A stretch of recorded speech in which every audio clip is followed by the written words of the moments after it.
Welcome to Bold Talk series where creativity, leadership, ideas, and innovation come together. My name is Ludvik, and today I have a privilege to have a short one-on-one conversation with Nicolas Contreras Villegas, the founder CEO of VAKI. Nicolas, great seeing you, and welcome to our Bold Talk series. How are you? Hi, Epi. Good. Thank you. Thanks for the Uh, invitation. Glad to all be right. here. Well, great seeing you, man. I remember last time we had our crowd sessions, which was one of those webinars we've done in the past. I think that was like late last year, right? In crowdfunding. Yeah, it was Yeah. about crowdfunding late this year. Crowdfunding in Latin America. Awesome. Well, Nicholas, you have a really interesting background. Also, you're one of the main players in crowdfunding in Latin America. Give us an overview of Vaki, your journey, and what inspired you to start Vaki um, in Latin America. Okay, yeah, VAKI is the non-financial crowdfunding for Latin America. We started this journey in 2017. I came from a background of technical background. I was coding mobile applications for different companies here in Colombia. We went with Mozilla to the Mobile World Congress in 2014. I was developing and launching some applications for Firefox OS for Mozilla in their for their phones. And then in 2017, we had a need like to collect money among our friends. We call it here in Colombia to do a vaca, when you gather your friends and you collect money for some purpose. And we were planning a party, and we need to do a vaca for the party, but there was no like digital way to do it, to organize all the payments and make the payments to providers and all that stuff. So we created the website to solve this problem for friends, because the crowdfunding was already here, and but it wasn't growing. So we thought, okay, the donations crowdfunding is not gonna work in Latin America. Let's do it like for friends. But what start happening is that all the social causes start making their own vacas, their own vakis, because they said it was easy for them to ask to join our vaki, like to come together and let's make this project together, instead of asking for donations. That is what happened in other latitudes. So we understood how the Latin Americans work. We work like to join together, to fight together. We don't donate for charity. We donate for activism, like an act of activism. So we start making the brand around it, and yeah, and we start growing. And we'll see this is happening in other countries as well. So we are going to other countries on these Yeah. coming months. That's great. Now, how big is the crowdfunding space in Latin America, and are there players like you or something similar in a market? Yeah, there are other players. We are the biggest in the non Latin America, no Brazil region, like the Hispanic America. Yeah. We collected $2.1 million last year. There is another in Mexico that collected something like that. The Brazilians collect a little bit more, like like when we can see in public information is that they collected like 15 millions.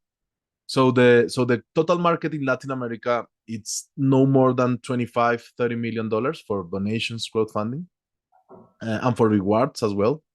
Like what in US is like GoFundMe and Kickstarter. Mhm. All in Latin America is still very small. Yeah, but we're seeing it growing. We're fighting to grow it as well, Yeah. to teach the culture how to come together and make this happen. Now, Nicholas, why do you think is that small in comparison to other markets? Well, I think the culture here is difficult, like to donate, to help with money and Yeah. others. We care, like when we join, we came with food, we came with things, but we have like like an skepticism about donations. We had, for example, in Colombia, we have a difficult past. So our history came to us to be more like skeptic of where the donation is going. Is this going to be a corruption? We have a lot of corruption in our government and in our big companies, and so that culture doesn't help when you come together, when someone needs and start collecting money. We see the money like with four eyes, you know. So I think that's one of the things we need to fight. We focus a lot on transparency. We focus a lot on secure and instant payments to make this work the more fluid and the more transparent way. So to fight with this barrier we have here. Yeah.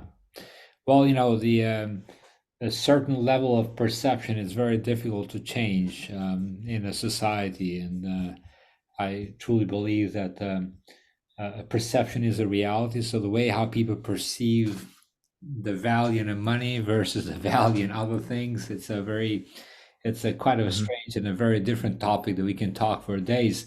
But since we're in this short format, bold talks, and we're talking about leadership and innovation, let's talk a little bit about leadership. What qualities do you believe are essential for effective leadership in fast-paced environment? Obviously, crowdfunding, it's a very dynamic, and you need to make those changes, and you need to make those decisions as a leader, right? So, what type of qualities do you believe are essential? I think one of my mentors told like few months ago, and it stick with me. I think one of the biggest um, is the humble passion. You need to have passion, but you need to be humble, Hmm. and you need to show, and you need to feel, and you need to be both of them in the same way. So for leadership, that's an advice I take with me. That always show passion, always show that you know a lot, but always be humble to learn from everybody, to learn from your team. That you're in the leadership is doesn't mean that you can't learn of anybody, or you just need to teach. That's a big lie. So yeah, I carry with me the humble passion, and I lead with that. Nice, humble passion. I love it. What does innovation mean to you, and how does it drives VAKI's growth? Innovation and related to the Baki's growth is to hear what the people need and make a way to solve that problem, to make a way to solve that, or to fill that gap. Innovation is not only technology. You don't have only the innovation around a new technology on a really hard technology to make. An innovation could be a new business model, a new way to pay someone, a new thing to to to make an invoice. That that small innovations can generate a huge impact in society.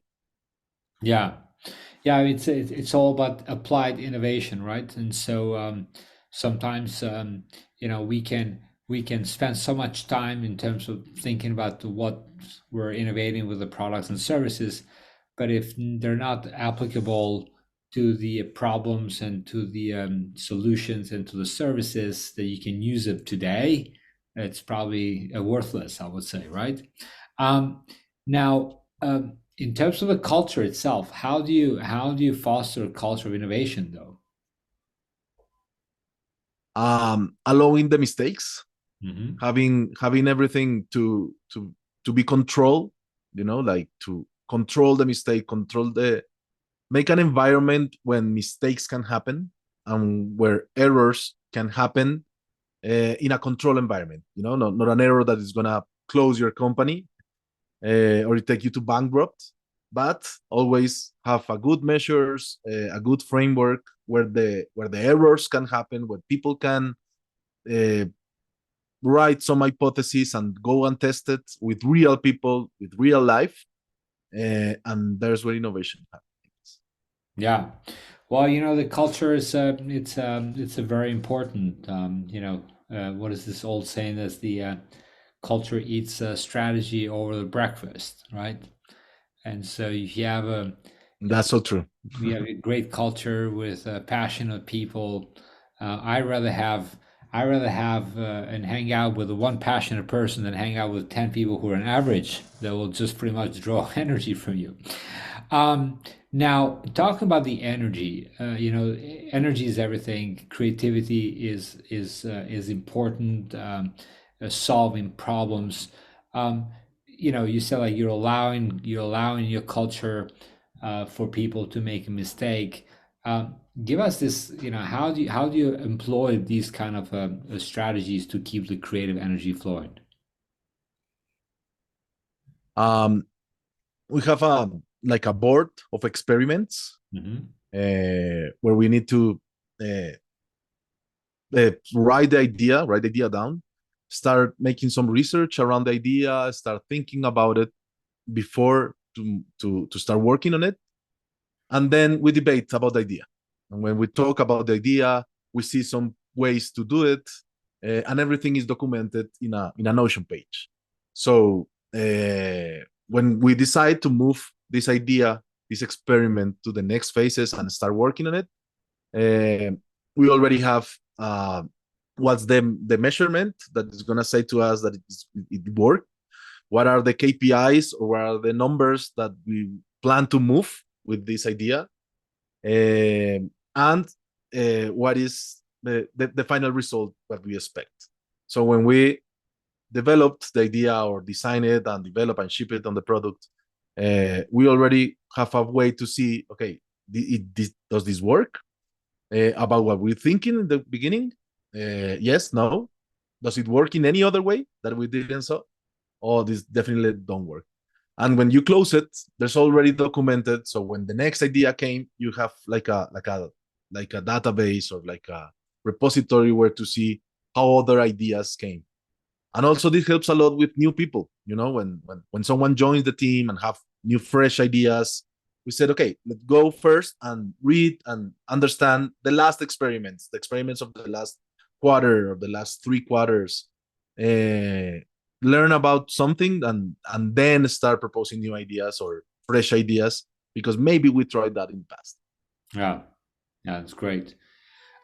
What does bold mean to you, Nicholas? Like the word bold, not the name.